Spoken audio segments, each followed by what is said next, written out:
পাশাঙ্কুশা অথবা পাপাঙ্কুশা একাদশী ব্রত মাহাত্ম্য।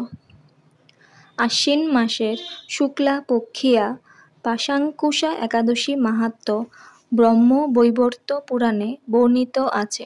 যুধিষ্ঠির মহারাজ বললেন, হে মধুসূদন, আশ্বিন শুক্ল পক্ষের একাদশীর নাম কি? তদুত্তরে ভগবান শ্রীকৃষ্ণ বললেন, হে রাজেন্দ্র, আশ্বিনের শুক্লপক্ষিয়া একাদশী পাশাঙ্কুশা নামে প্রসিদ্ধা। কেউ কেউ একে পাপাঙ্কুশাও বলে থাকেন। এই একাদশীতে অভীষ্ট ফল লাভের জন্য মুক্তিদাতা পদ্মনাভের পূজা করবে। শ্রীহরির নাম সংকীর্তন দ্বারা পৃথিবীর সর্বতীর্থের ফল লাভ হয়। বদ্ধ জীব মোহবশত বহু পাপকর্ম করেও ভগবান শ্রীহরির শরণাপন্ন হয়ে প্রণাম নিবেদনে নরক যাতনা থেকে রক্ষা পায়। এই একাদশীর মহিমা শোনার ফলে নিদারুণ যমদণ্ড থেকেও মুক্তি লাভ হয়। শ্রী হরিবাসর ব্রতের মতো ত্রিভুবনে পবিত্রকারী আর কোনো বস্তু নেই। হাজার হাজার অশ্বমেধ যজ্ঞ এবং শত শত রাজসূয় যজ্ঞ এই ব্রতের শতভাগের একাংশের সমান হয় না।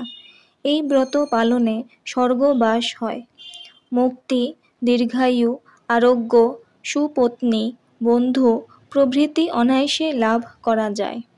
হে রাজন, গয়া, কাশী এমনকি কুরুক্ষেত্র শ্রীহরিবাসর অপেক্ষা পুণ্য স্থান নয়।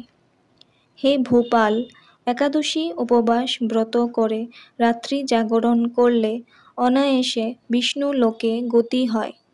এই পাশাঙ্কুশা ব্রতের ফলে মানুষ সর্বপাপ মুক্ত হয়ে গোলোকে গমন করতে সমর্থ হয়।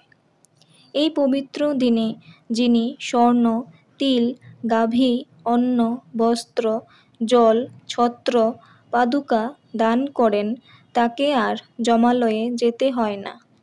যারা এই সকল পুণ্য কার্য করে না তাদের জীবন কামারশালার হাপড়ের মতো বিফল।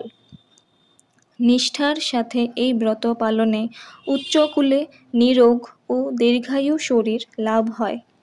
অত্যন্ত পাপাচারীও যদি এই পুণ্য ব্রতের অনুষ্ঠান করে তবে সেও রৌরব নামক মহাযন্ত্রণা থেকে মুক্ত হয়ে বৈকুণ্ঠ সুখ লাভ করে। কৃষ্ণ ভক্তি লাভই শ্রী একাদশী ব্রতের মুখ্য ফল।